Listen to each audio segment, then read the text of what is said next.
right, next we're going to turn the podium over to a special guest speaker. We have joining us this year FMSCA Administrator Derek Barrs.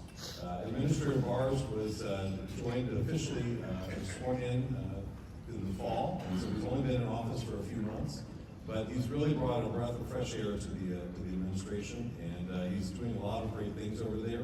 We had an opportunity to go and meet with him shortly after he took office, and had a great conversation with him, very engaging. And he came over and met with our board of directors today at lunch, and then spent the afternoon with me walking the floor. And we talked with many of you, both operators and vendors, and had a lot of great conversations to help educate him about the motor coach industry and about the vendors that support that and a safety perspective.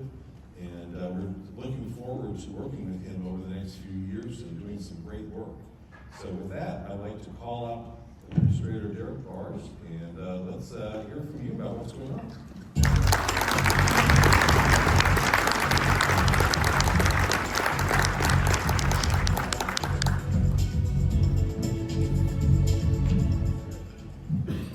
Thank you all very much for allowing me to be here today. It's great to be with you. And there's a couple of things we need to talk about before I get into my prepared remarks that I have here. So tomorrow is a very, very special day for women in this room. And so if you men have not got your flowers, you better get there before you get on that plane, is all I'm telling you. And Pete, if you will, I need for you to come back up here. If you don't mind, you're actually going to get an award this time for me. Come on. This guy's seeking attention, I know that. So I'm going to give you one of my coins, my challenge coin, for you for, I'm not sure exactly what you did, but I'm going to give it to you anyway, okay? There you go, sir. All right, congratulations, sir. He did a real award.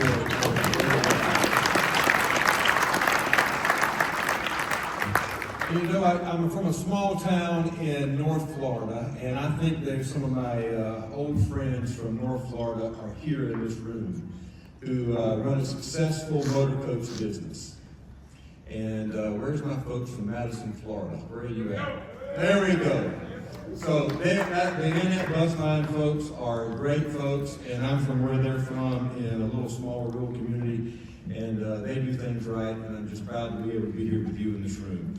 But anyways, good evening to everybody. It's truly an honor for me to be here with you tonight, and it's been a great day for me to be on the floor and seeing so many of you all and understanding a little bit more about what you do, from mechanics to the motor coach operations that are going on each and every day, and also having the time to meet with the UMA board. I want to recognize the award winners we've already celebrated here today. The mechanics and technicians, you are the unsung heroes of safety in this industry. Your work may not always be visible to passengers, but it protects every mile that they drive in. This is the beginning of safety. I recognize that, and I think people in this room do, and I thank you for that. And to the Green Company Award, congratulations, Michelle, for your award for your innovation and environmental stewardship. So let's give them all a round of applause.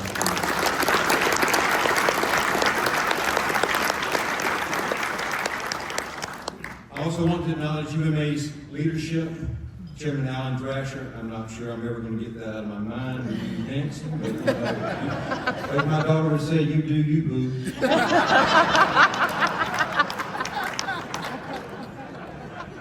And to incoming chair Scott Riccio, I had to spell this, but I didn't know how to say your name, to be honest with you. That was, I think I have it right. Scott Riccio, congratulations on your next 2 years. I look forward to working with you as you come to DC.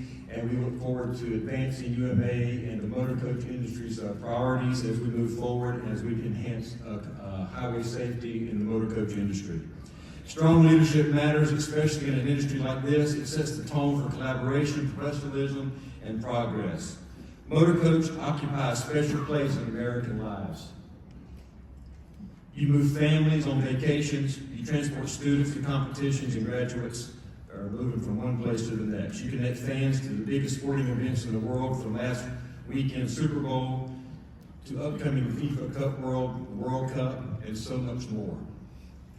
When communities gather, when memories are made, when history happens, motor coaches are often the people that get you there.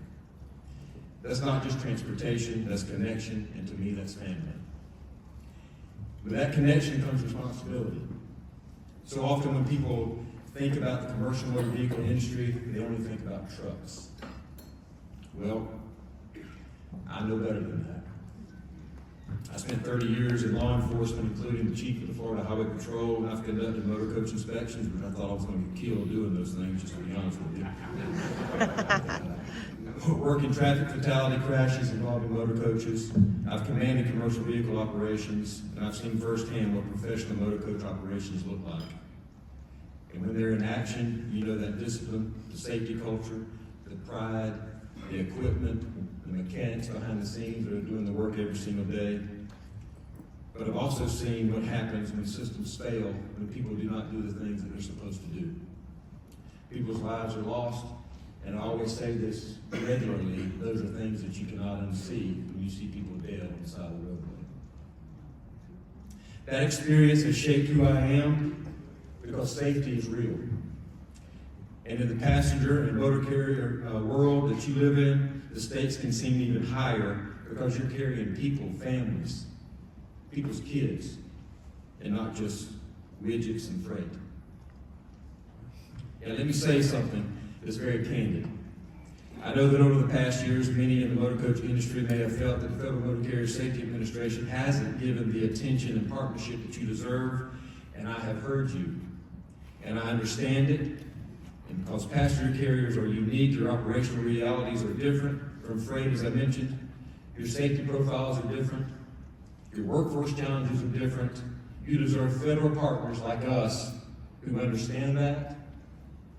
And I'm committed to strengthening that partnership and working with you to make those changes.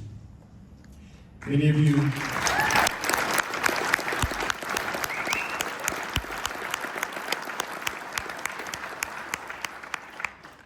already know Cliff and Roger from our passenger carrier division. I don't know where they are. They're somewhere in here. You can't miss them. They're about big aside the house. And more to get plenty to eat wherever they're from. Yeah, the corn husker. That's Ohio. I'm sorry about that. I'm from Florida. So you'll forgive me. But I also want to build on strong relationships with them and with the FMCSA division administrators. And I have one over here with me, Stephanie Mann. She is our division administrator for Alabama and Tennessee. But all of you should know who your division administrator is in each one of our states. And I've asked our division administrators to lean in to get to know the motor coach companies in their states, understand your unique challenges that you have, recognizing our shared priorities, and work with you to move the industry forward. We are committed to better communication and a renewed focus on this industry. And that commitment starts with clarity around what our mission is. The FMCSA mission is clear. It does not say to reduce crashes, fatalities, and injuries in large trucks. It says to reduce crashes, fatalities, and injuries involving large trucks and buses. That's a big mission statement, and it's one we simply cannot do alone. So I thank you for working with us as we work with you. I want to spend just a few minutes highlighting initiatives that we have going forward, and that's strengthening CDO integrity. Last year, President Trump issued an executive order directing our department to take decisive action to strengthen the CMV safety and restore confidence in the commercial vehicle licensing system. A key part of that effort is ensuring the integrity of our CDL program, and in September, the Federal Motor Carrier Safety Administration issued an interim final rule addressing the concerns with non-domiciled CDLs.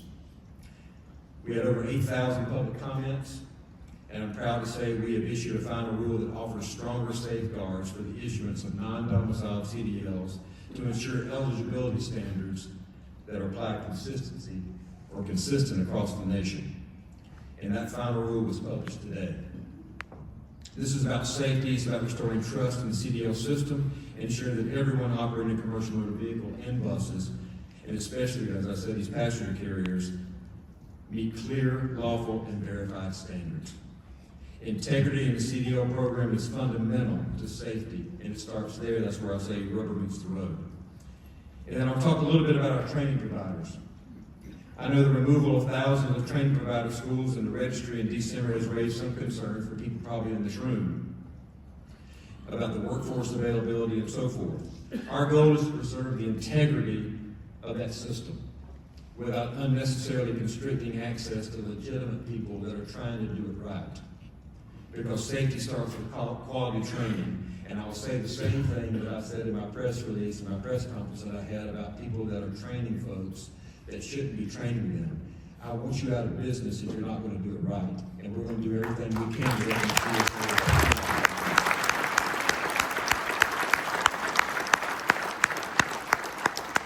We've removed over 7,000 providers from our registry, and we're just getting started. And we have done investigations. I sent 300 investigators across the country. We went into 1,500 drivers training schools, and we've got 450 more that we're removing now, and we're going to be investigating further another 100 from that because of serious violations that we have found.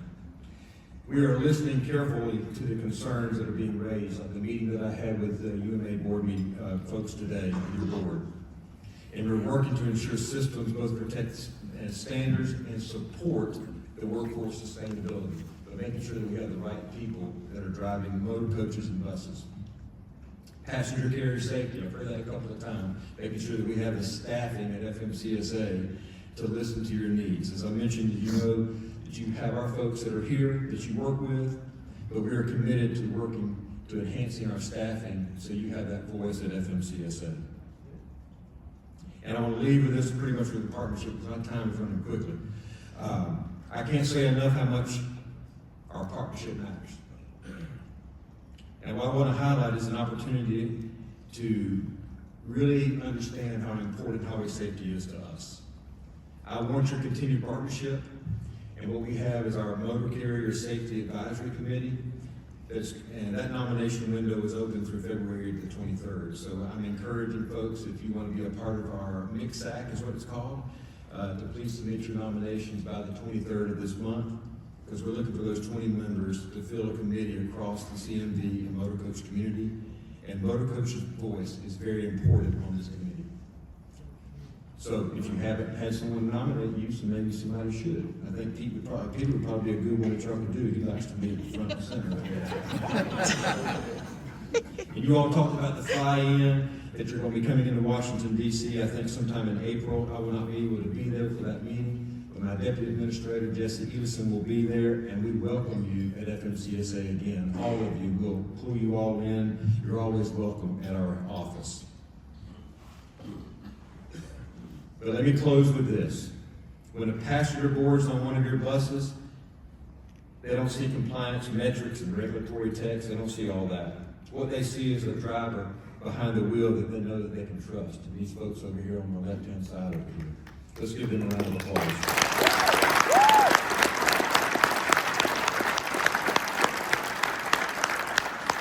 These folks that are riding these buses, what they see is they sit in a vehicle maintained by a mechanic that we've already recognized that they will likely never meet, and they have no idea about what has happened well before they got on that bus. They ride with a company that is committed with professionalism, like the people in this room. They feel safe. I did that yesterday, riding on a motor coach. Tonight we celebrate those who have raised the bar. From mechanics, technicians, and companies, we honor you for what you've done, and the drivers that are here, and you're going to get these awards in a few minutes, and we congratulate you for that. You represent the best of your industry, and I'm proud to stand with you. And I'm committed to strengthening our partnership, as I said, and I look forward to working together to ensure the motor coach industry continues to lead in safety and professionalism. And thank you all so much for allowing me to be here and be a part of this. And God bless each and every one of you, and safe travels back home.